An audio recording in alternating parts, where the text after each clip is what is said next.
Yeah, welcome to End of the World podcast. This is the second one. I hope you're all having a wonderful whatever time of day it is, because you won't be watching this live because we don't put it out live. Now, we're going to start with Tom, Mr. President. Tom Jefferson is he's going to do our headline section. These are headlines that have happened in the recent past, and we're just going to try and work out what the hell they're going on about. So what's the first one, Tom? Our first headline is, if I'd invested £5,117 in this FTSE 100 stock 15 years ago, I'd have 1 million today. And that's from the Motley Fool. The Motley Fool. Right, my awareness of the Motley Fool is that despite the slightly scary name, they give share tips and advice. Right. Okay. I would not have garnered that. I wouldn't have garnered Yeah. that. I wouldn't have gone with it if I were them. You know, back in the what can we name our share tip service? I wouldn't have mentioned foolery at any point, because I would want to come across. I would want to be an expert, but even if I weren't an expert, which you can't ever truly be in stock tips, I would want to at least make people think I was. That just makes me think of a jester. Right? Yep. That's Motley is the outfit, you know, the checkered. They actually outfits. use that. Right. Yeah. They use that as their sort of their sort of- motif. All Oh. right. Yes, they're not even shying away from it. It's not like, oh, we accidentally called ourselves this, and just one of those things that went on. So I'd invested £5,117 in this stock, And this FTSE 100 stock. FTSE 100 stock. So that's a good stock. I would have 1 million. 15 years ago, I would have 1 million today. 15 years ago. That's pretty good, isn't it? But how would you... I'm trying to work out the Intonation of it. yeah. Because is there a sort of a sarcasm? Because I think this is a kind of this is a stock phrase that like a lot of like stocks and shares investors will say. It's like one of those rhetorics that you're just constantly hearing around the water cooler as like, oh yeah, if I had put in 15 years ago, I would have made this much And then money. people hear that and are like, I'm gonna invest invest. now because I don't want to be the next. And then person they to lose miss it. out. They lose it because it's peaked, obviously. I mean, it's, you know, oh, well, it's gone up loads. And so they go, oh, great, I'm going to get in high when the price is really high. And then Too late it now. does that. If only you'd done that thing. I mean, I always used to say, and I'd still say it now, I don't have a problem saying it now, if I'd been alive in 1975, not just alive, but also somewhat solvent, so we're stretching things a lot, you know, you'd head off and you'd find Bill Gates, wouldn't you? And you'd go, oh, Bill, do you need $1,000 for this? Yeah. And he may well have said no, I don't. But if he had been open to the idea and he'd gone, no, I'll take $1,000 off you, and I'd be like, yeah, for shares, I'm not just giving you this because this is 1975. That is a lot of money, actually. Bill. Sure. If you could have convinced him to do that, then this was the thing people always used to say. Been saying it since the 90s. Oh, I'd have this many billion if I'd given Bill Gates this money in 1975. The problem with it is I couldn't do that because I wasn't alive. And even if I had been alive, having $1,000 to fly to America to find a man who wasn't famous, much harder Odds then. are against you. Phone no, books. Yeah, I was going to say no. Like apps, no nothing. Gates, there's a few of them. Am I in the right town? You know, and then you find that he's like 20. He's like, how do you know what I'm doing? And I'm like, try and keep the time travel quiet or whatever it is. So it's all a bit easy. There's no guarantee that your £1,000 or dollars wouldn't set him off on a different course. Yeah, Like the butterfly he might have been effect like, sort of thing. in that moment, he had no money, and when you gave him the 1,000, he spent it all on LSD. Yeah, Yeah, it's the fries 70s. his brain. Fries And his then brain no too windows. much. Goodbye Microsoft. Yeah. Because he needed a little bit of LSD Yeah. to make Microsoft, but That's too well known. much. Huh? That's well known. I'm just saying. I think that is. I think that's not conjecture. No, that's No. That's down. confirmed. That's watched it down on the a line. documentary. Yeah. Said Bill Gates and Steve Jobs, they took a load of LSD, and at the same time, Yeah. at a party. with each other. Yeah, and then they came up with Microsoft, and then Steve Jobs said, "What about like these like magic phones called Apple Yeah. iPhones and things like that?" and that was the 70s, and he was already thinking of that. Yeah, Mm. yeah. Wow, fantastic. And Apple, of course, he nicked that off the Beatles, didn't he? And they had a big old court case because they both had a company called Apple. Oh, I didn't know And that. the Beatles one was older. Did quite different things though. Yeah, well, that's what they ended up. They Well, both did LSD. they both Yeah. that's true because the Beatles definitely did LSD. That's not even. That's like, documented. Nobody It's can well get me on. documented. There's They've albums and said albums, it. yeah. They said Put that out. we did. But they had a beef when Apple, the Steve Jobs company, went into iTunes because they said, "Hang on, you're doing music now.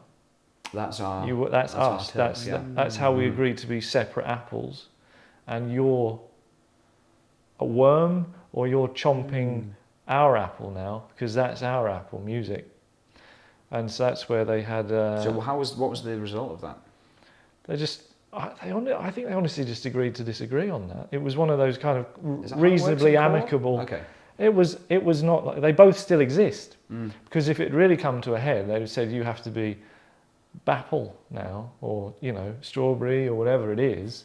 You can't do that anymore, and they're both still apples, so they must have got over it. But I think it was one of those like they're obviously quite matey, friendly enough, and they said, "Look, you've crossed a line here." I suspect Steve Jobs had to just hand them quite a lot of cash just to carry on. Do you think Steve Jobs would have been a Beatles fan? Everybody was a Beatles Yeah. fan.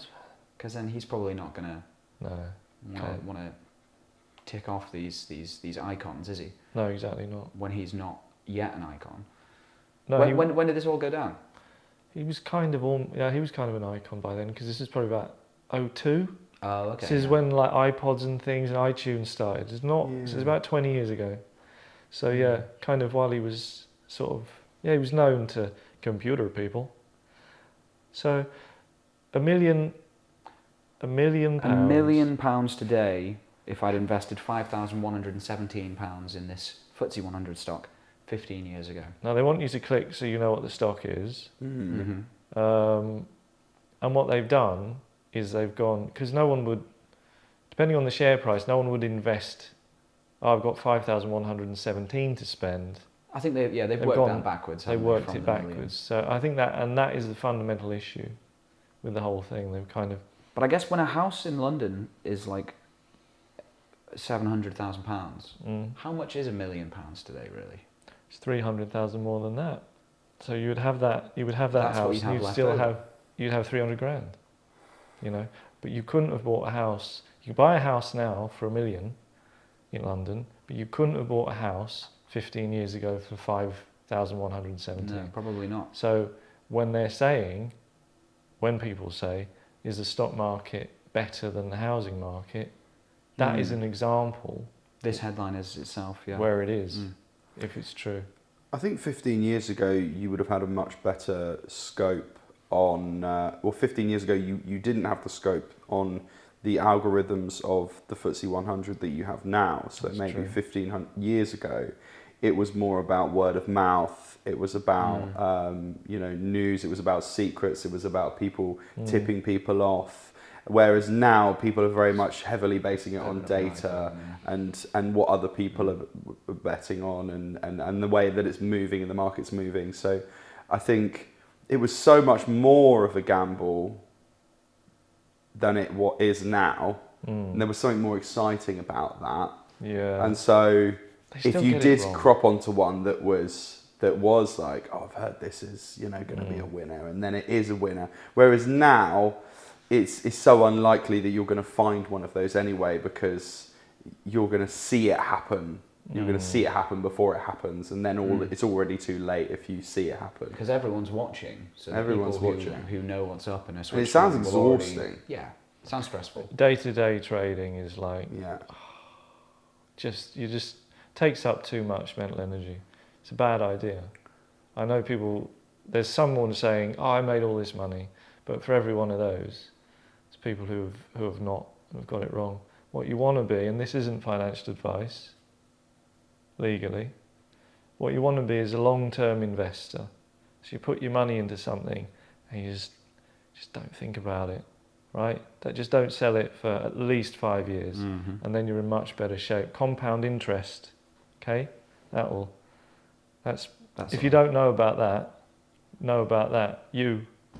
What's the second headline? Our second headline is World Scout Jamboree, : Hundreds hit by heat exhaustion in South Korea. That comes from the BBC. Now, if they were good scouts, they would have been prepared for that. They would have a contingency, right? Yeah. Shelter. Build one out of twigs. Yeah, twig shelter. hay. They have twigs in South Korea. Yeah, big time. Yeah. They have forests. Yeah, they have fully fledged forests. But obviously, these scouts haven't brought water. No. You know, if you've got enough water you're not going to get heat exhaustion. There's only so many knots you can do. Yeah. Before you will need water. Well, indeed. So, Jamboree. So it's not just. It's more than a get together. Yeah, it's I guess a celebration of scoutdom. What is the? I don't look it up because that's cheating. But what's the definition of a jamboree? Well, I was in the Scouts for 5 years. Oh, and really? We never had a jamboree. We had like a fete, or we had like it's very English. We had a thing where all of the scouts from all of the regions got together, and it was like. But that wasn't a jamboree. That wasn't a jamboree. That was just like a big fete. It was just like the like big scout meetup. Had you heard of it? Had you heard of jamborees happening? Had you heard of the word jamboree as a I've heard of jamboree, and I thought it was like a cake. It's got jam in it. Yeah. It's jam in it. Yeah. Jam. What's the boree? I don't know. Doesn't sound. No. It's quite heavy. Jamboree. Jamboree, but it's happening in South Korea, and it's apparently not just South Koreans. Because for it to be a jamboree, it's a global event. Yeah. So maybe it's like a one-off. Like it's you're in it for 5 years, so every 10 years maybe they have the international jamboree, where they just heat exhaust children. Apparently so. Yeah. I mean, I wonder, are they doing scouty kind of activities? Are they? Is that why they heat exhaust? Maybe. The world has a lot of scouts in it. How and many you're talking. You were a scout. How many scouts? There's scout groups in every village, and if they're doing it worldwide, they've got scouts all over in America and everything.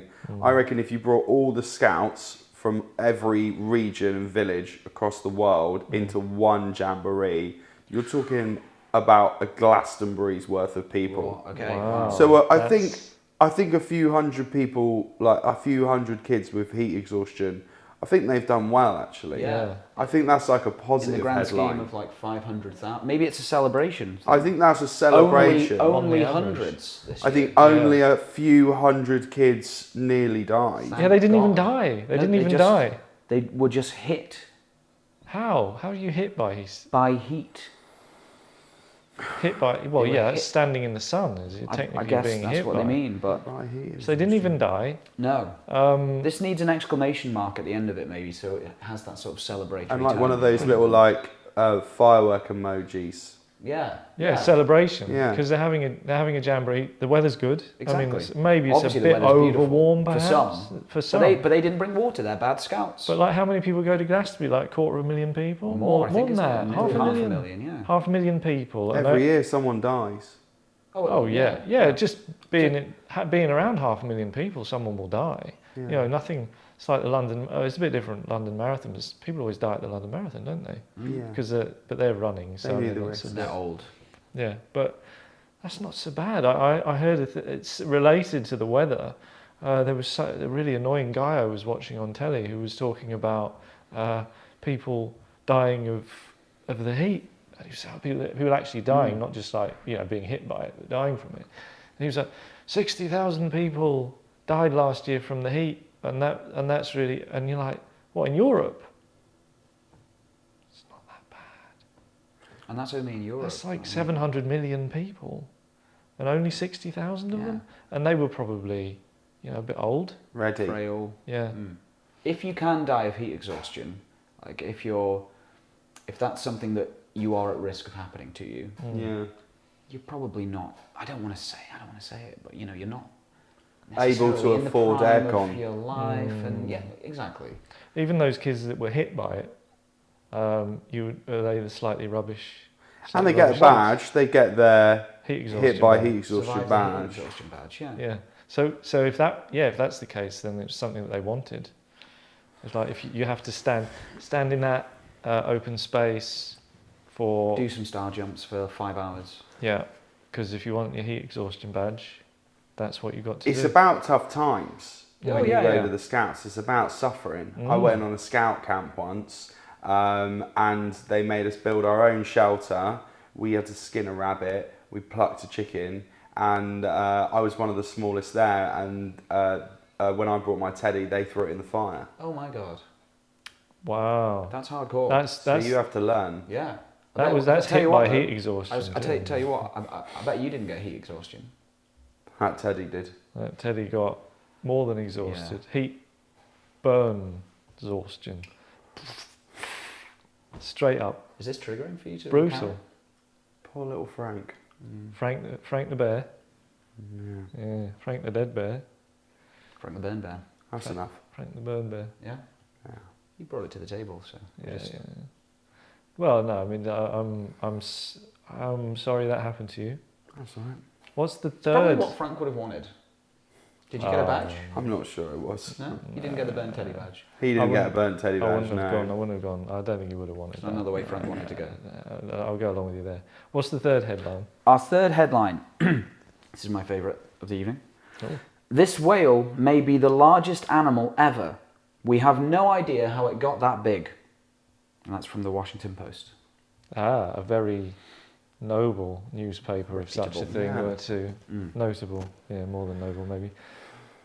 We don't know. How did it get that big? How did it get there? Who is saying we don't know? Is it the We don't. Washington Post doesn't know? Because Well, I'd Ask- assume they don't know, unless they're. Is it in quotations? Does it? no, it just says No. we have no idea how it got that big. How big? The biggest animal ever. The biggest animal ever. Whales are big. They are the biggest animal. Yeah, the blue but whale This is a the big Whale. big the whale. biggest of blue. I The assume biggest it's a of blue the big whale. whales. Yeah, I don't think you could have another whale that But it was starts off, very small. you know, same size as us. Are you going down to the spermy level? Starts off as same size as, you know, baby. Oh, when it slips out. Yeah. Is that how it happens? Well, it's very kind of That's how watery. most I imagine birds it's happen, quite isn't it? slick, isn't it? Yeah. It's not like Every being dug out fetus like a starts off, miner's you know, done it or size, something. you know, every fetus is the size of a 50p. Pinhead. Human size of a 50p. Mm-hmm. And then we just went to a certain size and blue whale just kept going. Suck on this. Yeah, but to this point, as far as I can tell, they know how the blue whale got so big. Nobody's ever said, "Oh, we Yeah. don't know that either." Now we've moved to another level where they're like, "Okay, we understood to this point why whales got as big as they got, but this one, See, that's why this reads to me like Clickbait. if they just said this is whales massive, this you is know, a really big no whale." one's going to be clicking because we're like all whales are massive, Yeah, but we have no idea how it got this big. people have a lot of time on their That's hands. Though. intriguing. I might have still clicked on that. Yeah, I probably Really, would. really Just big to see a big whale. pic of a really big whale. If there's not a pic on the opening screen of that link, I bet it's not that whale. I bet it's just our whale. Yeah, Just like whale, a nice- whale this not is shown. the species of the whale. Yeah. There is no Yeah. documented image of this whale, but apparently it was bigger than this one. It's bigger than this, even though we've got no point of reference because all we have is the sea. So unless you're able to kind of calculate Yeah. how big a wave is or whatever, Mm. you're going right. Well, that's okay. So the sea. So I don't know how big that is. I'm assuming they didn't poach it and then like weigh it. Oh yeah, because that- then they might though. Yeah. They might How else know. could you confirm? Then they could that be it's the- sure, because you couldn't, because you just like, because if you're just in a boat and it kind of pops up and goes away again, you'd just be like, that one That was that a one big seemed one. really That big. was a big one. That seemed really big. But then another one would come up somewhere else, and you'd be like, you know what? That one also looks quite big. Unless it's the same whale. Well, that's also a problem. You wouldn't know. Yeah. You kind of have to take it out of the sea. But I mean, so two that you two know. parts of the same whale. Oh, I see. In the same. Just keeps going, like Spaceballs when they do that Yeah. joke with the the Star Destroyer thing. It's a Star Wars Mickey take, and it just sort of keeps going and going. Or like Red Dwarf, you know, when they do, like they have the really long. Don't they have the really long one on Red Dwarf? Can't we like 3D scan it so we spaceship. don't have to get it out of the water? Can they do that now? Yeah, I Can you think do that so. in the ocean? Yeah, I think you can like do. It's like a sonar, and then it can like scan the imagery of the thing. It doesn't need to stay still. I think it does. Yeah. See that? Is it going to stay still? Whales Probably can't stay not. still for very long, can they? Or Yeah. their organs collapse. I'm pretty sure. Yes, that's true. Right. That's why. Imagine the small chance that whales were violent and they didn't like us. Mm-hmm. We would be fucked, wouldn't we? We'd be out of the sea. I tell you. They that. can't get into London. I'd be fine. This is all right. How do you feel about the beach in the ocean? The beach in the. I never really swim in the sea, and if I do, I'm only kind of at waist height. Little paddle. Yeah, I wouldn't. It wouldn't. A really big whale would You have be to get very beached. deep to get into whale territory. Whale deep. But if they really didn't like us, maybe they'd start encroaching a little bit Evolving. more into Well, sharks are pretty hostile, and we've got this far. They made movies out of it, but you know, and people get bitten and stuff, and it's not ideal. Whereas whales have bristles, so it's not. The shark hostile narrative was given to us though through media. Over-egged. Yeah. Aren't they allegedly getting more hostile because there's fewer fish in the sea than ever before? Just hungry. Right. Yeah. Which is understandable. Sharks, killers, but we kill human. Not me. I'm not taking any part in this. Humans kill more sharks than sharks kill humans by a gigantic amount, by a huge amount.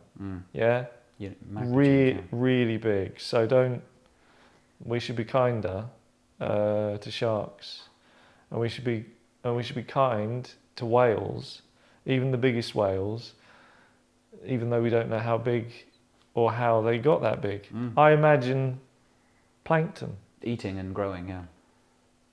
So those are the headlines. Really exciting stuff going on in the world. Now it's time for a break.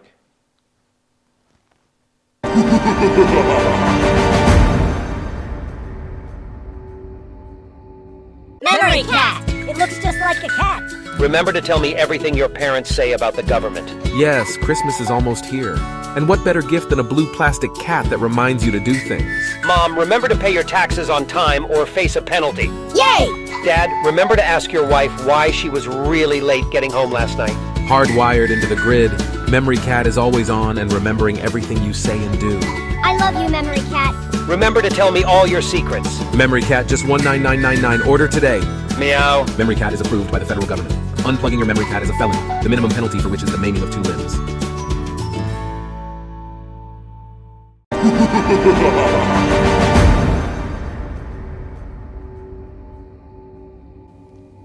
Okay.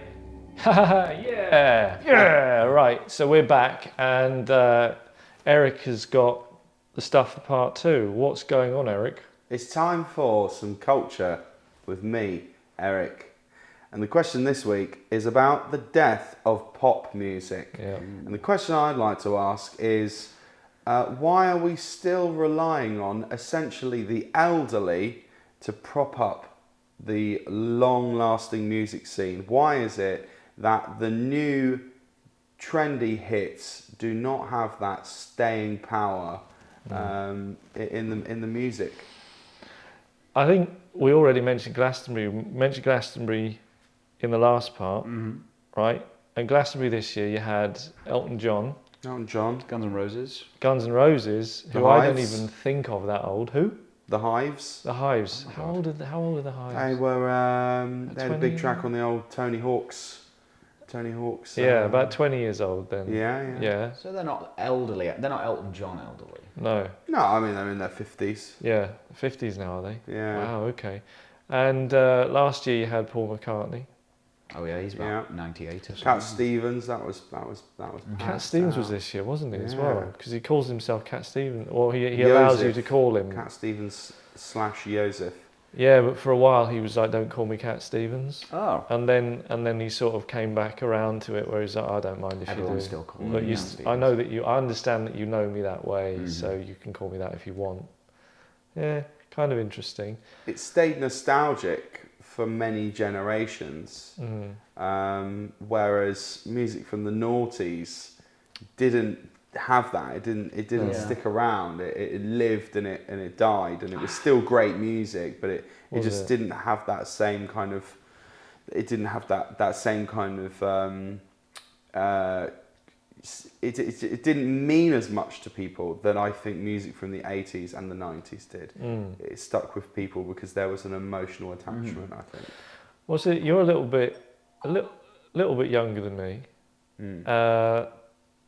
I can remember the hits, some hits of the 80s. Probably everything from "Wake Me Up Before You Go Go," everything from there, I remember coming out. So that's a fair slug of the period that you're talking about, the 80s, half the 80s and the Everything 90s, since, where yeah. things were actually coming out, and then you find many years later that you're still listening to those things, and you're not listening to things that came out really when I was from the age of about 21 or 22. I don't really listen to things that came out after that, but I listen to things that came out before that. And having not necessarily had, what's like your earliest, like what's the first record you bought, or what's the first record you can remember hearing on the radio? What is it? It was a CD, Yeah. and it was the first one I ever owned was given to me as a Christmas present, and it was Franz Ferdinand, "Take Me Out." Bloody hell. Oh, wow. And the first I ever bought was American Idiot by Green Day. Right. I do know them. Wow, Two great albums. Yeah. You must be younger than both of us, because that Franz Ferdinand "Take Me Out," that's that was not very long ago. 2003 or something. Yeah, probably. Yeah, So was I it would have that? been Oh, 10. Wow, 2003. Okay, I was my first CD album was Spice Girls' Spice World, Amazing. which I was given when I was about 7 or 8. That was the second one. That was their second Was album. it the white album with Their first the album Spice was- colours? Yeah, but they did that for both, I think, because I think this is really dredging the memory. I think the first album was just called Spice. Yeah. Yeah, And the second album was it Spice World, or was it we Spice had that Up in Your the Life? collection, and I must have listened to it and really liked it. Yeah. And then I got given Spice World, Yeah. which was late 90s. I would Later, say people are still 97. nostalgic for your Spice Girlses and your, you know, your classic pops of our generation. Yeah. But maybe just not enough time has passed for new pop to garner that. Not that I'm just playing devil's advocate here. I don't No, believe okay, this, no, you don't believe maybe, it. maybe not enough time's passed, Yeah. and we just don't appreciate that. No, I don't think so. No, I'm not sure. I think about I'd have that. bought that argument 10 years ago. But when music was better. Well, no, but I'd have bought that argument for like stuff from the noughties. I'd say, oh Yeah. yes, it hasn't had enough time to really ferment in my brain. Yeah, if you were saying that to me in 2013, I go, okay. But now you're saying it to me in 2023, I'm like, no, it has had enough time, and it just hasn't. It just never fizzled. Yeah, it fizzled out. Just didn't really. You know, you could. So like you reminded me of that Franz Ferdinand song, because that was about the time where I was really checking out. That was pretty much about the point where I was like, I'm no longer interested in new music. Not that record didn't make me feel that way. So I remember quite liking that record, but that was the point in time where I was like, this is kind of. I feel like most of this stuff is kind of samey. It's not anything that I would now go out and buy for myself. But it's the nostalgia of it, you know, and having that first CD and having it in my little player that I could take anywhere with me, you know. When I was young, so the first record that I bought was vinyl, 7-incher, and it was "Stay on These Roads" by a-ha from probably about 1987. So they were a fairly established act by then. They had a song called "Take on Me," you may have heard of it, which had a very famous video which mixed drawings This is Classic. before Amazing. Roger Rabbit, and that was about 85. I remember that coming out. I can remember my sister had on video The Reflex by Duran Duran. That's an early memory, the video of it, which is again quite memorable because they tried to incorporate computer graphics into the thing. It's quite a good song, that really. It's kind of, you know, upbeat. I've never been like massively into Duran Duran or anything. I was like, oh, it's kind of fun. That one was quite good. Rio. Don't remember Rio coming out. I don't want to make this all about Duran Duran. But what I mean to say is that every week something came out that I'd know what it was. If you played it to me now, I could just like sing along to it. Every week something came out. Was less music though. There is a lot more music coming out constantly. Yeah, okay. Yeah, but So- That's a good point for the sake of the argument. Like, if music was as saturated then as it is now, perhaps some of the people who are now elderly, who we still idolise, might have been lost in the... getting heard above the noise is an important thing. Very difficult. There's a lot of amazing music that I don't think we'll ever hear. We can never listen to there's no all time. of the music all of the time. Whereas I think that was partially, like, listening to the hits was fairly achievable during the 80s, perhaps in the 90s, because a lot of what we were being fed was through radio. One thing that happened though, with the charts over this period I'm talking about, so mid 80s until maybe early 2000s, probably the late 90s even, is you would have a song, it would be from quite a famous person, and it would come in at 26 in the charts. And then the next week it would be at 19, and then it'd be at 11, then it'd be at 6, then it'd be at 2, then it'd be at 1. It would take a month or more to get there. A really big act, like a Michael Jackson or something, probably still wouldn't go in at number 1, right? He'd go in at 3 and then be number 1 the week after. Stuff would climb. It would have to be heard and it would have to grow. By the Build time momentum and sell records. you didn't hear it, right? Because you know it'd have to be on top of the pops the first week before you'd ever heard it. You go, Yeah. oh, I like that song, I'm buying it. And some people would need a second listen or whatever. By the late 90s, that had changed, and new acts just went in at 1. They're just like, no, none of this climbing business, none of this intrigue or interest. It was like, I've got a record out. They go on all like the Saturday morning kids shows and things and go, yeah, we got a record out, and they'd sing it to you and you'd know it before they'd released it, and then it was straight in at number 1. And it killed off, I think, a lot of kind of the intrigue with, oh, how many is that, what's that going to do? Is that going to climb? Is it going to fall?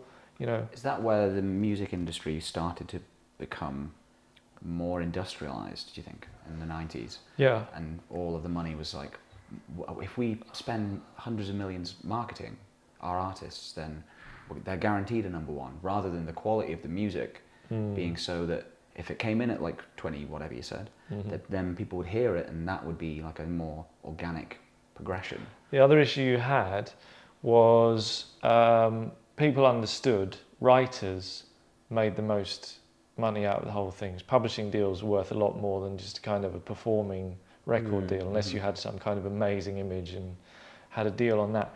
So more and more you would find the producers or whatever taking over the writing, which I'm so removed from it now, but I understand that these days you have just a conglomerate of a handful of people that write most of the big hits for various artists. And when they say, well, who wrote this latest hit, and it's got like 7 or 8 people It's insane. underneath it, because they're all creaming off the, oh yeah, and I came up with that bit where we clicked, and that was, you know, well done, here's a writing credit. Yeah.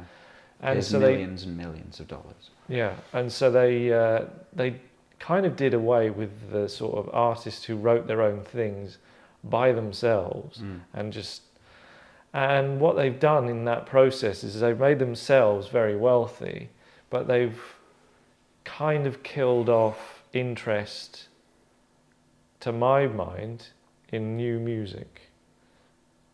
Now, the way that they make money these days is by touring. And in the old days, the tour was to sell the album. So the album cost 10 or 12 quid, but the tour exist. You could see them for 10 or 12 quid. Yeah, and now And then you'd sell the album. gig whereas, ticket prices are, for the big artists anyway, like anything between 60 and 100 No, pounds. it's the other way around, isn't it? 200 or 300, depending on who it is Yeah. and where you want to sit. And so that, I think, is fundamental, where you have kind of disassociated the public from the artists making the art, you know? And so we're left with old geezers who are doing their best. I watched that Elton John thing at Glastonbury. I was pleasantly surprised. I thought that's not bad. But it does feel a bit like, oh, he's good for 76, you know, which is sort of a backhander, isn't it? A little bit. Where you go, oh, well, But then you then watch Guns N' Roses and you're like, oh, he could have, you know. I feel like Axl Rose can't really. He gave himself a very hard task, I think, when he was like singing the songs the way he did at the beginning. He's never going to sustain it, was he? But I get the desire to, and you can't. It's not like. Do you remember a few years ago when they replaced Slash for a bit in Guns N' Roses, and every gig they went to, they were just furiously booed. Wow. Things were thrown at the poor guy, and it's not his fault. He just wants to play music, but you could never replace Axl because then you'd have the same sort of uproar. No, I mean, you. The problem was, it worked at the time. So, like when he was in his 20s, he could sing like that. But you've made a rod for your own back because you're like, oh, hang on, you can't do that in the studio when you're 25. Go, oh, but hang on, when I'm 50, this will be a struggle. You know. Yeah. They might actually. This is the problem. They might do that now. They might do that now. Well, think about your legacy. Think about your 30 years of touring. You don't want to make it too hard to sing. Maybe kind of drop the key a bit. I wouldn't put it past them.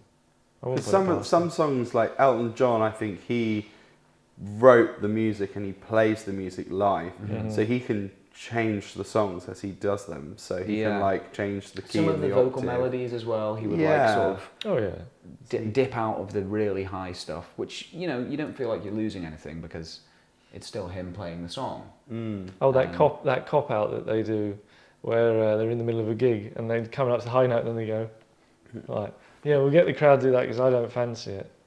I'm gonna pose something Go on. that I read recently about 90s nostalgia. There's a real big kind of effigy. There's a real sort of like conglomerate of people who are very passionate about. There's an emotional attachment to things that are made in the 90s, especially films. All of those PG rated films, they don't exist anymore because certification has changed. And I think in a way, those films and in a way the music around the 90s and probably the 80s was a reflection of what was happening in society and what was happening in our system, and the way that suffering was being kind of communicated through music was very palpable to audiences, and they wanted to own that. And now I think we don't have the same reflected experiences coming through music other than, people getting their hearts broken and people having, challenging upbringings and childhood trauma and things. There's no songs like, it was really difficult growing up being gay, or, well, maybe you would have that. Maybe I wasn't a miner down the mines and now I've got to like live the rest of because we have less hardship generally in like popular culture. Yeah, you wouldn't believe it though when you listen to them. Yeah, well, I don't know. There isn't really a way around it, because what you're going to get is you'll get a sort of disparate thing where the noise gets bigger because more and more people can make stuff. So you'll just get like more and more stuff getting made, and then you won't be able to refer it to other people. You won't have that kind of shared experience. It'll be harder to get that shared experience. You'll still have some really big acts, because there will have to be the juggernaut of kind of the tour that everybody has to go to. So they'll kind of maintain that, but it's just going to get It's already super obscure for me, but it's just going to get really kind of obscure where somebody's going to say, well, have you heard this thing? And that always used to be annoying when someone would come up to you and go, have you heard of this band? And that was years ago and it was annoying. And now it would be wildly annoying because you'd be like, I don't even know that genre of music anymore. No. What is it that you're talking about? Who are you? Why do I know you anyway? Why Oh, are you in see, my that's house? Why an are extra you? degree of separation is Yeah. that if it's a stranger. And that person is a hologram. Like they do exist, but they're in Greenland or something, you know, because when you're in the future, you could live anywhere. Yeah. They keep saying, but then you find that when you do live anywhere, you wish you didn't live there, because we saw that people fleeing the cities. They go, I'm going to go for a better life, and they're like, I'm really bored. I want to come back. You know, well, great, you've wasted 50 grand. You know? Do you want to see the ABBA hologram performance again? And they said, we've seen it. Did they record any other ones? And they say no. It's a hologram. That's all they've got. They'll be doing that with the Beatles. They'll be doing that with the Rolling Stones. They'll be doing that with. It's a genius move by ABBA. They're just making bank and not having to. But it's going to get Gig. ugly because it'll be dead people. It'll be dead people. The thing with ABBA, although they're all elderly now, they're all still alive, and they could all still consent to Which it. is a bit weird still, because you're like, well, you could be up there. They did release an album like last year or the year before. Yeah, they brought out a couple of songs with it, didn't they? Where they went, oh yeah, but that didn't. Well, it was never going to recapture the magic, even if they were kind of well written. Now I understand, although they probably put all of this stuff in the bin. I don't know that for sure, but like they did some stop motion with them, so that they're partially doing the dancing. So that's the bit where they're kind of hunched over and the kind Zimmers. of like that. So if there's that part in the show, that's the bit that they use the actual stop motion stuff. I have heard that the show is awesome. Yeah, To be fair, yeah. He's on I'd commish. go. I wouldn't be against going, but tickets are about £200. 200 quid now. Yeah. I thought it was 60. Last time I checked, it was like £189 to go. And they're not even there. That is great. They're isn't it? geniuses. That's brilliant. That is great. He had loads of money anyway. Bjorn, he had tons of money because he was raking it in from Mamma Mia around the world, theatre show, and just the fact, just that stuff getting played, he gets cash every time. Wow, that guy, if he's not a billionaire, he's got a gambling problem. So, yeah, music. What a mess. What a mess it's become. But hey, thank you for it, ABBA. Yeah, thank you for the music. I always used to think when they played that song, it was again they had one eye on the future. You know, they were going, this is the kind of song that they're going to play every time people want to be thanked for the music. At the end of every show for something, they'll play thank you for the music. Always thinking.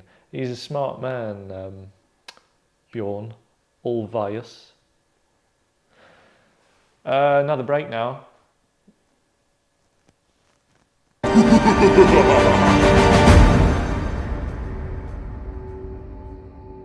Say yes to Amnesi-YES. I'm never sad because now I don't remember anything bad happening. Childhood trauma? Forget it. Relax into a world where you really were born yesterday. Possible side effects include acute brain melt, loss of rhythm, heroically misplaced confidence, attraction to danger, obsession with heights and high places, inflated kneecaps, diminished suction. Depression and anxiety? Forget it. Say yes to Amnesi-YES.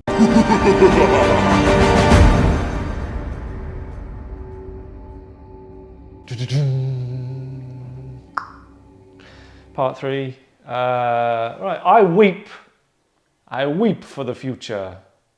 Yeah, do you remember in the comments, what film's that from? Yeah, right, and I'll work out some kind of prize if you can say in the comments what film I weep for the future.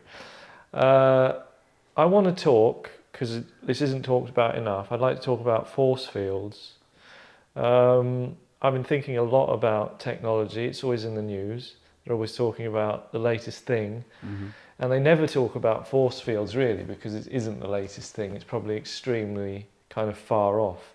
But I was thinking about them and I thought, imagine how force fields would change society were they to come about. And I think one day that they will come about. So you've clearly imagined this. Yeah, yeah. So how do you imagine they will change society? Well, I think it will. I'm not sure if it will be entirely good. I was thinking about it from a kind of criminal perspective, because it is a security issue as opposed to an ecumenical matter. So effectively, you couldn't have a crime committed against your person because you would just refuse that. Nobody could come up to you. Everybody's got one. So this isn't even like this. How are you imagining is it like what? Oh, it's skin tight. Right. So it's not okay. like a big. Okay. Oh, that not would like a bubble. Like a suit. Okay. Yeah, just like completely form-fitting. Because the problem, of course, with a thing is like, oh, I can't. You're just kind of pushing stuff away from you, and you can never reach, and you like die of thirst. That would be. So skin tight over the clothes, or Yeah. just on the skin? That is advanced.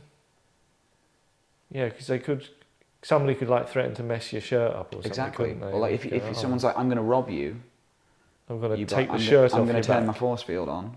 They Yeah. can still get into your pockets for your valuables, right? Yeah, okay. So then in that case, it needs to be, let's say it's an inch from your body, Right. just in all directions, Okay. yeah? Like that. So just like, just to kind of turn it on, Mm-hmm. or it's just always on. And so that would change crime fundamentally, because just for everybody, you just couldn't threaten anyone with anything anymore. Is it can you see it? Okay, so if you have to switch it on, you can see it for like the first 2 seconds and it fades. Okay, yeah, cool. Because that's quite nice, isn't it? Yeah. Whereas if it was like always there, or just kind of Annoying. always circulate, it's like the things that you have in your eyeballs. I don't know if you Squiggly have lines. the things in your eyeballs. Yeah. Apparently those are like twins or triplets that never made it. Huh. Yeah. I think it was when I got something stuck in my eye and it Yeah. like scratched my That's eye. what I thought mine was. Yeah. I got like a No. bug in my eye and I like scratched my eye. Are we talking about the same things? The things that float around in your Floaters. eyes? Yeah, yeah. Not a floater. Yeah. The things that are in your eyeball, That you can moving see. around, that you can. Like when you stop your eye and you Yeah, fade, then you can see a eventually, like you little- try to look at one, and then it Yeah, kind of always it drifts. Yeah. It runs away because it's on that part of your eyeball. Yeah. That's a twin. So these are Yeah. things people never talk about this, and everybody's affected by it. This goes beyond force fields. So those things. They haven't rectified those before they've got force fields. My concern with rectifying that problem, though, is people fiddling with your eyes, like hoovering out your eyes. I wouldn't want to be the first person to have that done when I can effectively see. It'd be nice if it was just like a pill. Yeah. Or even, I I know want it's not the people. most pleasant thing, but just like a... Yeah. Oh yeah, I you can just sort it, yeah, yeah. but it's under stuff, isn't it? I don't know. No, it's not on the surface. It's under something, which is why you can't get rid of it. Because effectively, you could just wash your eyes. Oh, good, they're gone. It wouldn't be the same thing. So they're floating around inside the eye. Do you have this permanently? Yeah. Yeah. Oh. You don't have these. So it's not like getting dust or something? No, you don't have the things floating around your eye. You don't have the things floating around your You eye. don't Me have any like personally, little yeah. black, tiny Little little. kind of translucent, tight little bits. That's mental. No. You don't have any. No. Yeah, you wait. No, Yeah, actually. come in. No, they're not. That's the point. So Maybe they I are. never had a potential twin. They are like. Well, then I've got a legion here. I've got like quadruplets. Oh, I don't know. Well, you can't ever really kind of focus on them long enough to know what to say. Oh, that's that one. So you Oh, just and have that's that this one. is something that just You don't live see with. them. You look past them. You look through so But they are much. always there. The They're brain always tunes them there. out. They're always there. Yeah, That seems crazy. Do I? you might do. The It's best like way. when you relax your eyes a bit. What should I be looking for? Just looking for like a little, sort of like, a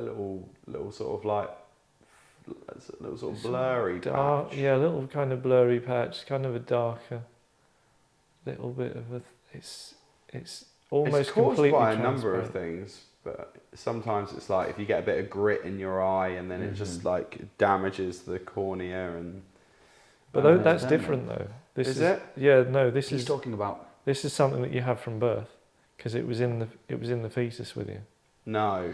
Mm. Really? And Yeah, that's that's why- confirmed. That's not Mm-hmm. a theory. That's Yeah, science. These are like almost brothers and sisters. How did they figure that out? I think it was just they said, well, that's the only thing it could be. But why? What? I don't know. I need to know more about. That's something worth talking about, and something I probably need to really spend time looking into. But we're talking about force fields. Force Force fields. fields. The reason it made me think of that is that you would have something just in front of your eyes, occasionally, kind of. Unless you can make it so it was almost like a two. Is it a two-way mirror Mhm. where other people would see it, so then they would know that you were force fielded, But but you you would. wouldn't see it from the inside. Oh, okay. Because otherwise, someone might come and try and shake your hand.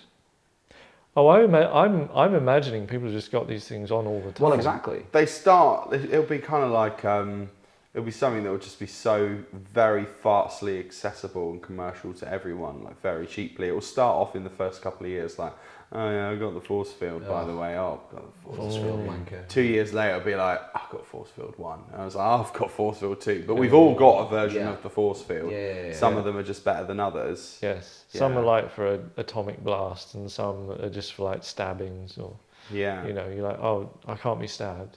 You As go, soon well, as I can't be exploded. Yeah, as soon as they invent a force field, though, it will be moments later for when they can build a device that is a force field disabler. Probably, but maybe not commercially available. No, that'll be But like the higher ups, that'll be like- they'll have. They're never going to let us have force fields without being able to disable them. or you are can they? walk into a bank and just be like, give me the money. Yeah, but they'll be like, no. This is the point. Right. This is what I mean. Because they've got force They'll be fields, like, they 'cause can't they've be got them hurt too.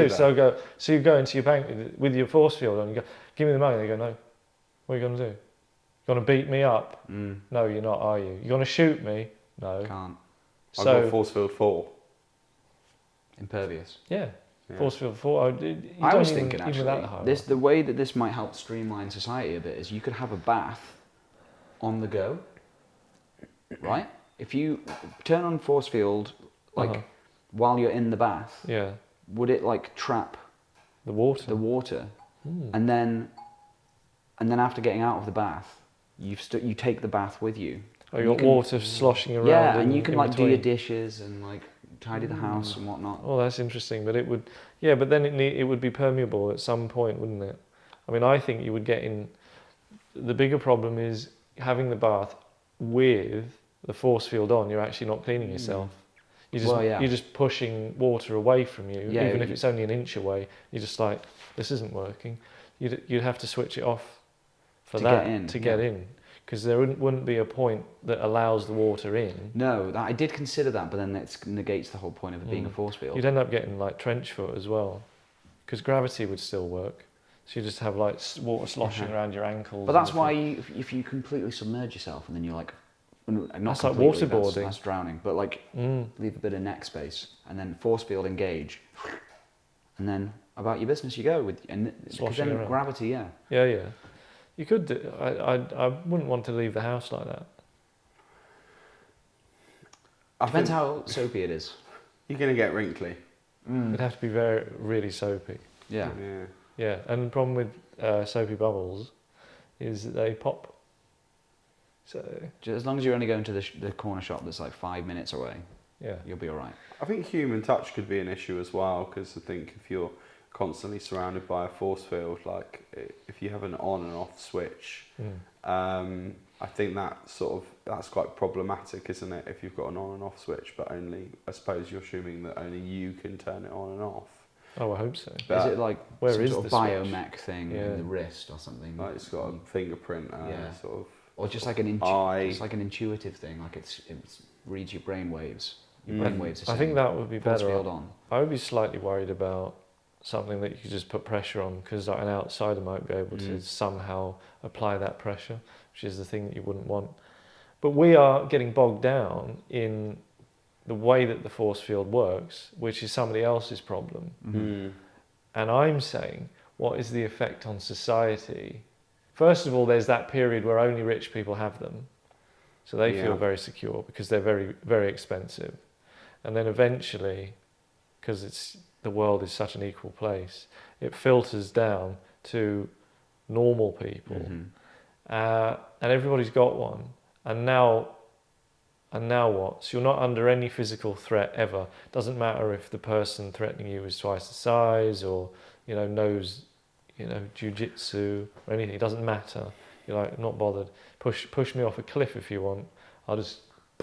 But would you not get That's rattled around inconvenient by falling from a... great Yeah, it's difficult, isn't it? Like, well, it's like the thing, if you are trapped in a falling lift, it's no good jumping right at the end, because you've still been falling at that pace. There's no, it's a horrific experience probably, because you're going, if it's a really tall building, you've got time to have the horrific experience. And you're going, jumping won't work, jumping won't work. And that's only if you're being helped by, like, it's still working in the sense it's telling you what floor you're on. So you can, you're not going to be able to time it, even if it would work. 3, you wouldn't. It still wouldn't. You just. I've got to tell you though, I would still try it. I know that it doesn't work, but part of me is like, what have you got to lose? What have you got to lose? What have you got to lose at that point? Yeah, you can't make the situation worse. Yeah. It's a bad situation.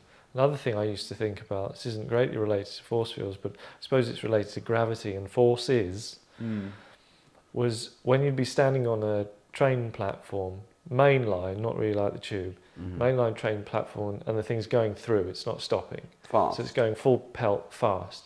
I always used to think, if it went through with the doors open, could I time it to get in? Never. And what would that mean? Yeah, because there are gaps. So in theory, you could do it. You could get in, and then you go whack on the inside of the carriage because Yeah, you're in the air and it's still moving. Do you step in and then the train catches up to you? So you hit the back of the train? You'd hit the back of the carriage that you're in, probably be very, Do you have to very be painful. running the same speed as the train Ideally, I guess, yeah. at this angle? But you can't. I would jump at an angle. Yeah, you'd need to. So I would jump at an angle to give me more of a chance, I feel, because if I just jump flat to it or Yeah. even towards it in an angle, Yeah.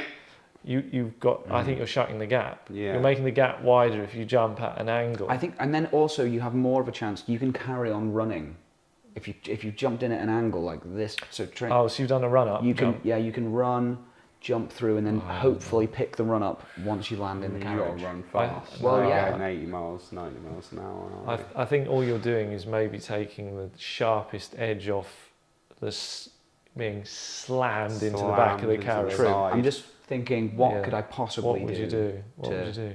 Now, if you had a force field, that might be the way that they make the trains run faster. So they just go, well, we'll be going through the stations with the doors open. Get in, If get you in. can. And if it goes wrong, you just bounce off the train. I think it would make travel quite useful, force fields, because force fields would open up other kinds of technology. Like, I don't think we would probably need to have trains, because you could possibly walk into what would be maybe like a station, but you would enter a pod that would just attach itself to your force field, and it would just pull you through an electronic field. Yeah. It would just be like, zoom, zoom, and you would just pay for that service. That's very high Pay spec. for that electricity, that tech. I think poor man's version. You just tie a rope to the back of a car. Loads of people in force fields just hang on. Yeah, you could do You can that. get dragged around. Clink, for all- clink, you can get clink, dragged clink, around, clink. Yeah, all Yeah. day, and you'll be fine. You'll be fine. It wouldn't hurt. No. Yeah, see, the other thing, I mean, like mass transit, Japanese are very good at that. Oh, when Or they're pushing people onto the I don't like trains. that. That's but they've been uncomfortable. very good at trains Yeah. for a long time, and trains that go places quickly, something that we can't do in this country, because part of the problem with coming up with trains before anyone else which was good, so it's don't get on at me completely. Part of the problem with that is that you kind of stuck to the old methods the longest, you know, as you said, well, we laid the We've got first the type of tracks track. now. Yeah. This Don't is wanna our upgrade track those. now. Similar to your idea, but maybe with trains, or even you could do this with cars. Like you make a kind of metal sheet instead of the track, and it's got like it's attracted to it like magnetically, magnetised. and it just kind of fires itself along, and they just get out of one another's way because again they bounce off one another, they can never hit, they never go fast enough to really They kind sort of like have sort of magnets that kind of repel off each other, and yeah. it'd be cool. Would you need more? You'd need more tracks, right? Well, I suppose you probably actually use a similar amount of metal, because a train track is like quite a thick piece of. Whereas you'd just be Oh, you're imagining flattening just- this oh, out, just like almost a- like a graphene sheet. Or I think it would something. need to be a sort of like an orbed tunnel. Yeah. So sort of you'd have a field of electronic magnet waves. Then maybe you would be in sort of pods that would get sort of shot through, and it would just sort of like be pulling equidistantly through. And if another pod was there, it would just sort of, you know, when you have those two like long little magnets you'd get in a corner shop. You seen those magic magnets where you sort of touch them together, go, yeah, and they just sort of slide. It was just sort of like they would sort of cling around each other. Yeah, repel. Yeah. Be cool. Yeah. How many people do you see in the tunnel? Like London Eye, Oh, as in that size? like a London Eye size, yeah. Well, the tunnel's that wide. No, those are the pods. Oh, the that you pods. get Sorry, Right, the pods in okay. the. I was going to say it's a big tunnel. Yeah. So like the pods. So you get like maybe 30 people in there. in. Yeah. It's like a train carriage, really. Yeah, it's kind of But similar you to just trains, kind of but get sucked cooler. sucked down a pipe. And these things could be like, these things would be faster, so I think people would be less worried about being above ground. Because you'd be there, You'd just be running to like, Manchester in 10 minutes. You can't be above ground. They'd be pointless anyway because you're surrounded all the way around. You're not getting windows, are you? Yeah, it's how the tube used to be. It was like they were like coffins. They didn't have windows until whenever it was, the 1940s or something. Yeah. They just didn't have. So in a way, it's kind of like that, but like obviously much more efficient. Yeah. You're just getting sucked through a pipe. Now here's the thing: if you're like a Mark Zuckerberg, you're not. But if you were like him, he would say, "Oh, there's no point doing that anyway, because you could just turn on your Meta and talk to the people that you want to meet on your in the metaverse. you know, just slowly zoning out." How do you feel? I know how I feel. How do you feel about travel when you don't have to travel? Like you can holographically appear in the front room of the person, but obviously you're in some kind of Bath. like vocal booth. Oh yeah. Could be a bath. Depends on the occasion. If I'm going, if it's like a business meeting, that you know, Somewhere you don't want to go. yeah, then great. That's pretty You know, standard. yeah. But if there are places you want to go, you actually want to experience Touch those it. places. You don't want to be just like, hey, we've got great pictures of this. Yeah, I don't think you can recreate it, can you? When you go to a world famous landmark, or even not a world famous one, a mediocre thing, right, that isn't even really that famous, but for the sake of viewers, the Eiffel Tower, right, very famous, Yeah. one of the most famous structures in the world. I'm not wrong, am That's I? fair to say. You go there, and thousands of people are taking pictures of it. They're taking pictures of themselves in front of it. So that's fine. That's at least Evidence. experiential. You know, you go, oh, I was there, but you still get a lot of people taking pictures of it, that nobody's in, and you go, oh no, because there's loads of pictures of the Eiffel Tower. On Are Google. you Yeah. so good at photography that you're redefining it in some way? And even if you were the best photographer who ever lived, is today's light the The best best light it's that ever you been. Yeah. can deal with? You know, people do it anyway, don't they? It's like the Leaning Tower of Pisa classic, holding it up. Yeah. You know, Well, does anybody like try and pull it over. pull it back? Like, come on. Would you need to? I don't know. Maybe Harder to do, that but could be a more new one. gratifying. Yeah, you'd need to somehow. Like a tug of war. But would you have like a rope prop that you would Yeah. like style so it looks Just like carrying it's a around little it? Yeah, bit of like- rope around with you just Yeah. in case. Yeah. Starch a But bit yeah, I was of going to rope. say you'd need to starch it for sure. Yeah. But to get your angles just right. That's Because you don't brilliant. need to. That would be. That brilliant. is redefining it. That is redefining that. Yeah. I wonder if anybody's ever done that. I like the people who go around high-fiving all the people pushing up the tower. They just go around. Oh, do they? They go like that, slightly spoil the. Yeah. Yeah. I don't know about you, but I'm never looking back at my photos. No. I'm never looking. I'll take a photo, I'll look at it immediately after I've taken it, Yeah. But then years go by. and then I'm never looking You at think, it oh, again. my phone's out of space. Delete. Delete Not all looked of at it those. once. Yeah. They say the average person only possesses something like 20 or 30% of the photos that they're in. And people, including people they know. So like your friend takes a picture of it. Now, if you take all of that away, like 70+% of all the pictures you are in are just in the background of someone who you don't know, their shot. In my case, I would think it's above 95 because I spend a lot of time walking around central London and I walk past a lot of things and there's people taking pictures all the time, and I think, I'm pretty sure that there is no photo of me between like 2008 and 2015. I don't think there is one. No, nobody took a picture of me. Even Like unbeknownst directly to you? out. No, I'll be in them. Right. I see. But what you nobody mean. directly. Oh, do you want to? No, I don't think I'm in any. That's sad. Do you want to talk about that? Was that Well- a conscious decision? Or I'm not like delighted to be in, you know, because I don't like the limelight. And people never, you know, were like, well, I don't want to annoy him. Generally, that's how people are around me. I don't want to annoy him, which is, I've got to say, a pretty nice place to be. And in a way, a little bit like having a force field already. Okay, so force fields, think about it. If you're very young,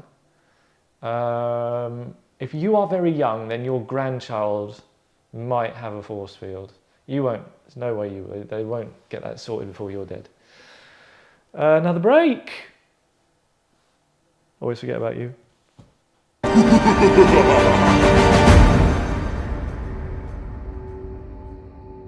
In times of trouble, you really learn who your friends are. I can tell you from years of experience that anyone who would burden me with their problems was no true friend, and in fact rather annoying. Choose carefully.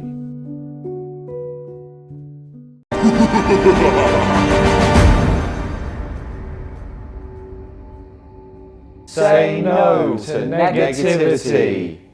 Yeah, that's right. The campaign. If you watched episode 1 of the End of the World podcast, which I'm sure you did, which is why you're watching episode 2, because you watch things in order. Because I only want people who do things in order, really. Because disorderly people mean disorderly world, but I don't want to be negative about them because this is the campaign that I was discussing in episode 1 of the podcast, and it's the Say No to Negativity campaign. Okay? Because we've got, I think you'll agree, we have a world that is, I think, very negative. I agree. Yeah? Very negative indeed. And one of the questions I wanted to pose, or at least, you know, with this session for this anti-negativity campaign, right? The t-shirts have been printed, right? Because they hadn't been printed last time because I got lied to. And the message needs to get out. So we'll do a brainstorm session about ways to get the message across to the world and change human behavior more than force fields would. So we established moments ago that force fields would mean you couldn't rob a bank really effectively anymore, because you just couldn't really threaten anybody with anything. So that's behavior. But what can we do to teach people and change that human behavior? Because I tell you what, I hate negativity. It's hateful. It's awful. It's horrible. The people that do it are bastards. Despise it. Horrible bastards. I hate it. I hate it. Okay. It's pretty bad. Some people say that, you can't have positivity if you don't have negativity. Yeah. Like Nonsense. Newton would say that, or Stephen Hawking would say that. Get rid of it. In his American accent. Yeah. And but it's a disgrace. Everywhere you go these days, it seems, every news outlet is putting you under pressure, saying you need to be angry about this thing. Yeah, worried or scared, or Yeah. all the negativity just washing over all of society constantly. All about fear. How do we control people?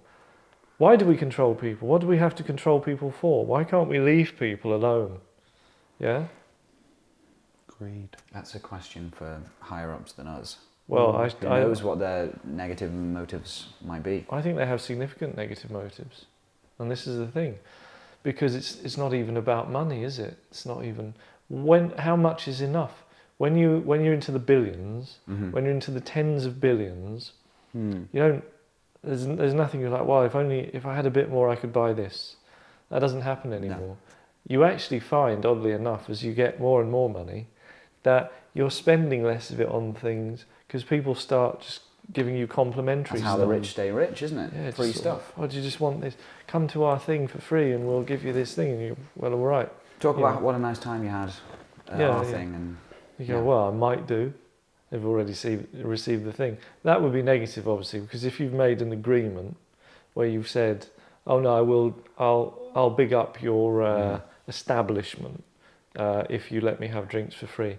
But you see, someone like me, because I don't have a negative mindset, I would never sort of approach and say, hey, I'd like free stuff to be nice about you. I'd just be nice about them if they merited it. And obviously, where this would be difficult for someone like me is where it was not merited, to then not be negative about them. That is hard. I'll admit it's not like a straight line to success. no, You can't just go. If you go to a restaurant and the waiter punches you, it takes a very special person to not post a negative review of that. sure. But is there an acceptable level of negativity, or is it a straight no to negativity Well, I would. blanketly? One thing that I'm finding, because I want to get this campaign off the ground. Of course. I want everybody to know about it. KNOW, know about it. I want everybody to yes about the anti-negativity campaign. And I find that the way that campaigns are conducted today, be it walking really slowly on the road or other things you can do, kind of annoy the public, is you have to be 100% committed, even if it's even if it's really stupid to be that committed to a thing. You have to be, because it's a campaign. Okay, so in that sense, you can't be negative.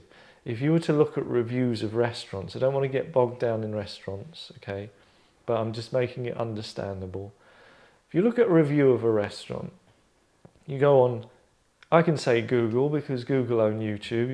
I'll probably be top of the pops now, won't I? I'll be like, oh, he's mentioned us. Oh, fantastic. We love this video. Google, Google, Google. If you go on Google Maps, yeah, and you search an area with restaurants, and they all get their kind of, anything that starts with a 3 out of 5, don't go there. No.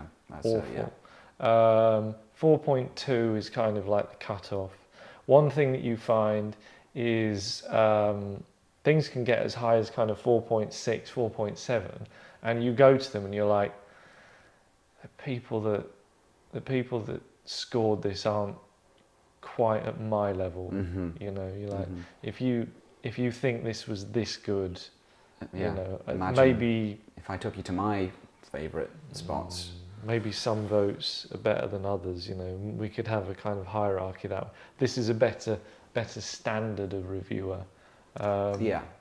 Do they have like trusted reviewers on certain things? Yeah, don't but they? they're just people who do it loads, aren't they? I mean, why are they trusted? Oh, they've done 1,000. Yeah, so just live off it. But my point was, you get very few 2 and 3 star reviews, okay? If you've got a fantastic establishment, then it's actually annoying to get a 4-star review because it's dragging your average down. Yeah. But the person who did it was probably well-meaning in the sense that I had quite a nice time. It was pretty good. Didn't The food blow my was- mind. Had a lovely time. But they might not even say that. They might be like the whole I'd just review be might like, be, yeah, I had a nice time, 4 Yeah. stars, yeah. or even like the best ones you ever get are like perfect 4 stars. Yeah. You get, couldn't and that's all couldn't they have say. been better. Because people was don't brilliant. realise that 4-star is just as damaging as a 1-star. Whatever's dragging you down is dragging you down. That is negative. But you will find that It's got to be 5, always 5. yes, if you yeah, it has to be right. Always 5 5. or 1.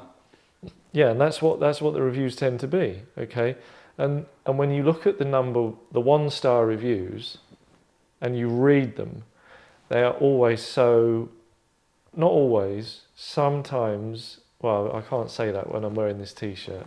Sometimes justified. Okay, 1 star is but extreme. 9 times out of 10, at least, that you'll read their story and they will be the most unreasonable person. They're too negative. They're very negative. Too negative. And why doesn't the world revolve around me? And they'll have gone to like some tin pot place where the food is simple, you know, it's cheap, it's just like, it's tasty, which is why the reviews are like, it gets a 4.4.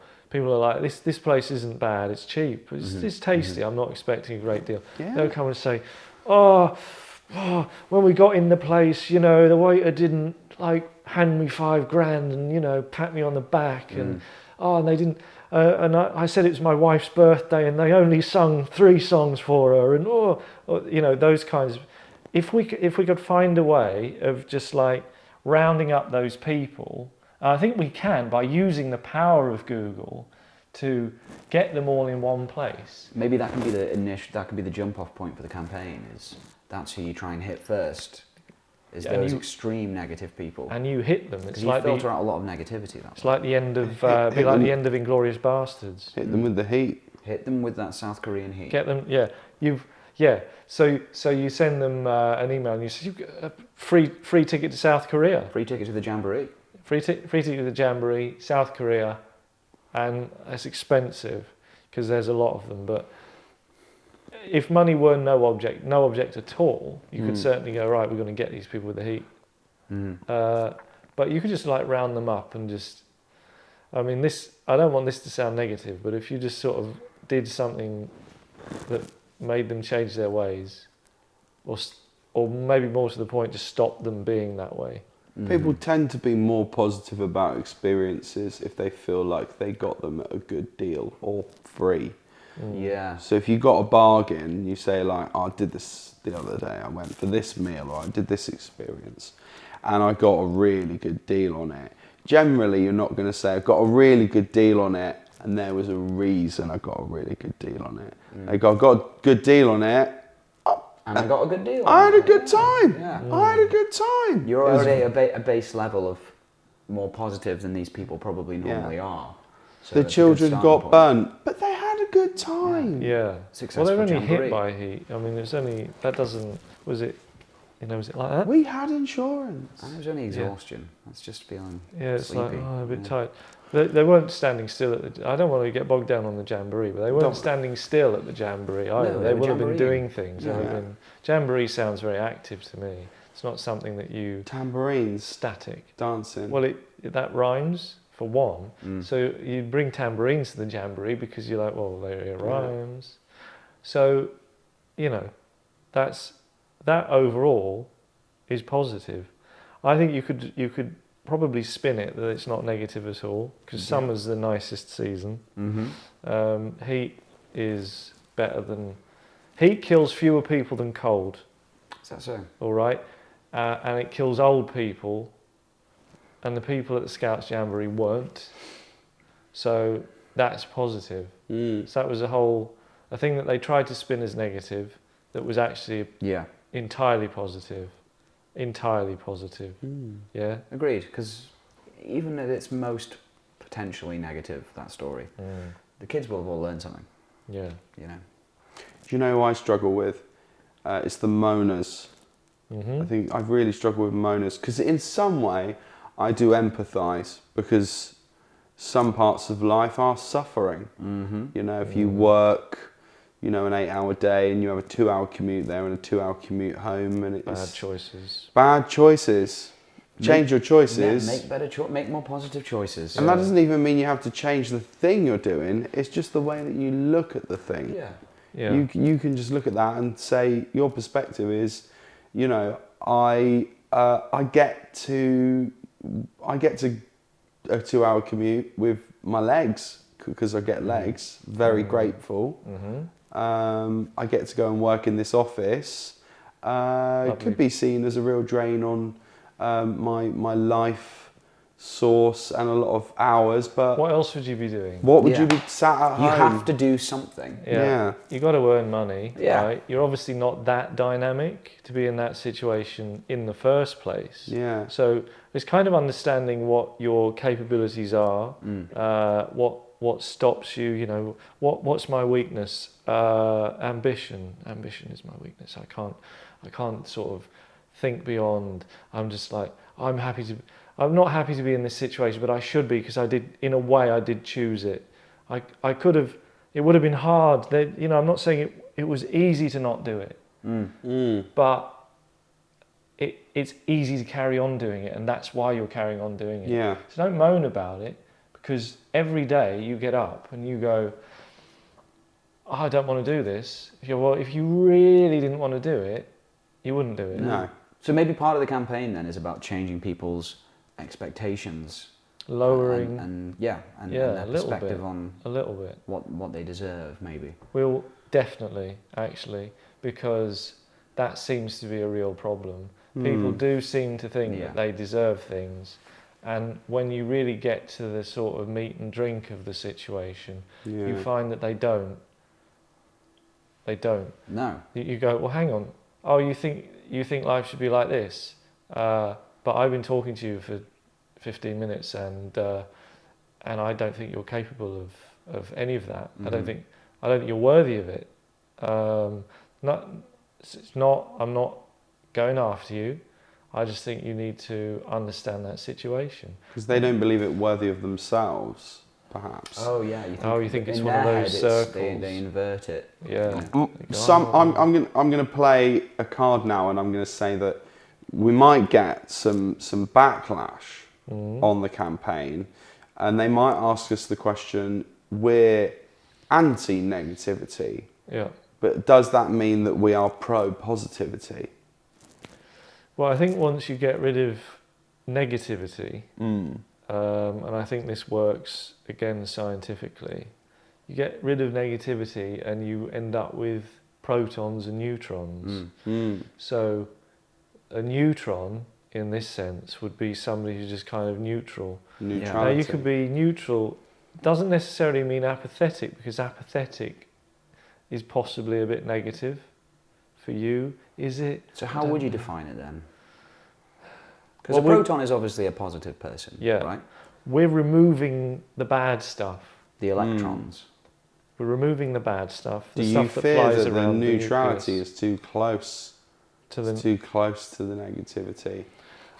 I think you can only that we destroy need one to- thing at a time. Yeah. And I think if you destroy the negativity, then you go, okay, now what have we got to work with? We've got positivity, and we've got people who either On the don't fence. care, or just like, oh, I don't know.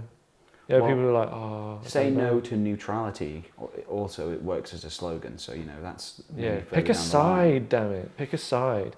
But the thing, what's great about that though, if you're saying to the neutral people, pick a side, and you've done away with the Then other side, they've there only is got one only side to pick. You go, right, so you've got to be positive from now on, neutral man. And they go, oh, yeah, I guess, if I've got to pick a side, then there's only one side to pick. Because you can't sit, neutral isn't a side, No. neutral's a fence, as everybody says. What if we hide it better and we say, you're allowed to be neutral. We don't have an issue with neutrality. What we're saying is, we're trying to keep you on the positive side of neutrality. Because even within the neutral genre, you've got negative neutral and positive neutral. Apathy, like you were saying. We don't want negative neutral. Apathy is negative neutral. Yeah. Yeah, we want positive neutral, which is you're neutral on the positive side. And really, what we're really doing there is we're filtrating them my into mother positivity. used to, just thinking about positive neutral, yeah, my mother used to, when we'd go to a theme park, maybe once every 2 years, she would hold the bags while we were in the queue and we'd go on the roller coaster, because she didn't really like roller coasters. So she's taken up a neutral position, but in a positive way, because it's helped us. So that springs to mind as positive. It's a great neutral. example. Yeah. She could have been like, I hate roller coasters, and no, I won't hold the bags. Yeah, and we'd be like, Mum, we can't take the bags on. But she didn't do that, so she helped us. At the selfless act, really, kind of boring. Some of those queues would be 45 minutes or whatever, and she wouldn't be in them because I don't know. I think you probably could have got to the front of the queue, and then go, I'm not going on, because they can't force people to go on. Of course. And then she could have at least kept like chatting with us in the queue. She never did that because she didn't want the awkwardness of having that conversation, really. So she just kind of hang out and maybe get a coffee or something. She probably liked that. That was probably a more enjoyable experience for her than sitting in the queue. And Yeah, the queue wasn't so great. No. queues aren't wicked.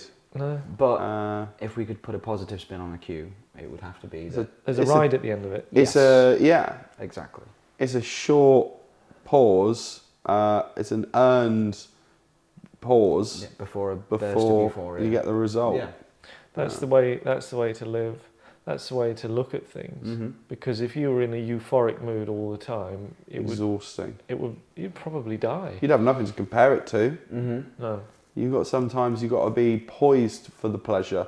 It would be mania, Yeah. actually, wouldn't it? It So wouldn't if we were to eliminate or eradicate negativity, would we still want the lingering memory of what negativity was, so that people could be positive Chasing it in a way that they Yeah. could be like, this is I have a frame of reference for what this feeling is better than, and that was negativity.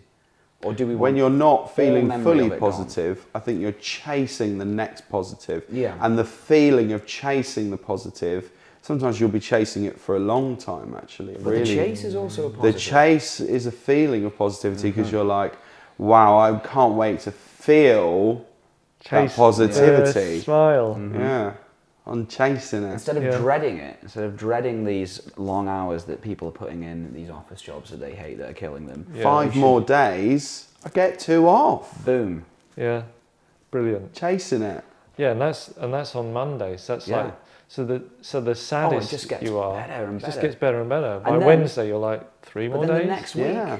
you could get to do it all again. Yeah. And that's magic. So I on think. Saturday morning when you wake up, which is always a lovely time of the week, you would be thinking about Monday, the Monday coming in a positive light, because you go, Well, when Monday I get comes, to it'll be- start chasing again. Yeah. The chase begins. This is the rest. It's the And never-ending then the joy. Well, meanwhile, you're on that Saturday, you're in that euphoric feeling already. You think, what could make this better? Hang on a second. Monday's around the corner. Yeah. Boom, up another level. So we achieve our goal of destroying negativity, and then we have a wonderful society of positive neutrals and positive people. So we've sloughed off we've either indoctrinated the negative neutrals or we've removed them from society. Just sort of The get people out. who never quite got grateful. Yeah. And But Ostracised, unfortunately, time passes, we die, and no one personally remembers negativity. And that is I mean, at that point I don't care, but that is the point of danger for society, because it's like, that's how it could They see creep that back. T-shirt and they go, What what was that all about? What was that all about? Yeah. What is this negativity thing? I'd like Yeah. to experience it. But then how would they? How could they? Perhaps there would be no way. Read a book It would just about be it would just be a feeling of curiosity, but never actually like a spiritual experience. Yeah. There'd be museums, I think. You go to Negativity museums. have you been to the Negativity Museum? You go, yeah. Didn't like that. Hang Hang on on, a sec. hang on. No, because then they'd just be like, found it really informative. Yeah, You know? had a good time actually. I didn't get it. But I learned a Didn't lot. get it. And I'm not sure I liked it, and that's where the seed is. And then, hang on. You didn't like it. Don't go back there. What do you mean? That doesn't Yeah. make any. That doesn't compute. The other thing you need to guard against is positive fanatics, because it's really like it's almost like a circle. It's like politics, yeah. It's not a left and a right. It's a circle of extreme and moderation.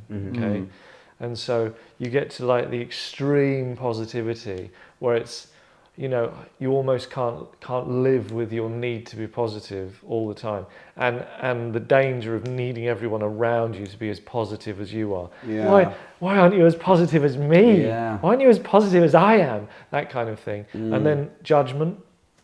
Yeah. Then you have judgment, which is a form of violence. That's what they say on some channels. So you go, right, oh, don't judge me. Did you use the D word? Because by that point, like, no one will say don't. Yeah. Yeah. Will you do this for me? I don't want to. What? You know, I want to do that. Yeah, I will do that. See, because we get rid of no, so everything's yes. And then you get rid of don't and can't and won't and shan't, which you don't hear enough of anyway. I shan't do that. Yes. So For good reason. yeah, I mean, I wouldn't mind seeing it make a comeback. You would? No, actually, no, you're wrong. No, I'd hate that. I'd hate that because it's negative. I shall. We were shall there do for it. a moment Yeah, actually. It's dangerous. Yeah, these dangerous. T-shirts were expensive. They bloody were. That's a good They example came of from Germany. how tricky it can be to find yourself on a negative slope. And thank God we were here Yeah. to. See, you see, and I'm spot that and I'm and- the founder. So that's how. So I'm not saying this will be an easy process. I'm saying there's hard yards ahead, and anybody who stands in the way is going to get it. We are not putting up. We are not putting up with negativity. We will round you up and we will put you down. With love. And positivity. Yeah, gone. You'll be outcast with love. So that's the End of the World podcast, number 2. I dare say there'll be a number 3 because got nothing else to do. If you enjoyed that, there's a message later because I've just sorted out loads of messages so I don't have to do them, and everybody loves those. All right, like, subscribe, comment. That's what it says, and other witty things. Cheers, chaps, and goodbye to viewers. And if you're a viewer from the future and you've got a force field, write in the comments what that is like and how accurate we were. I expect I'll be long gone, but it will be interesting for others. So, because we just don't know how long this is going to be around for. Hundreds of years, thousands, millions. Don't know. It all goes on a file, and there's something to do with every year. Half the amount of energy is expended on the thing, and it doubles. So if you've got that quote, write it down as well, because I don't think I've remembered it perfectly. Okay, bye.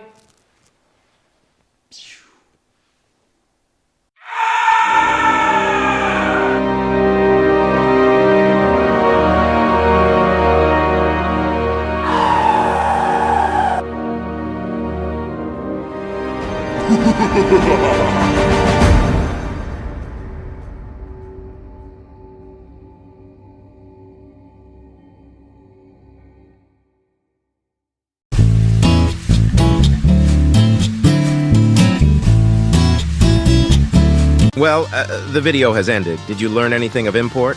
I sure did. You know, it isn't easy to entertain you people. So frustrated with the way your life is going, you come onto this platform with a negative mindset. Turning that frown upside down is harder than you think. My job is to remind you to subscribe. However, and I may get in trouble for this, I'm not sure we really want you.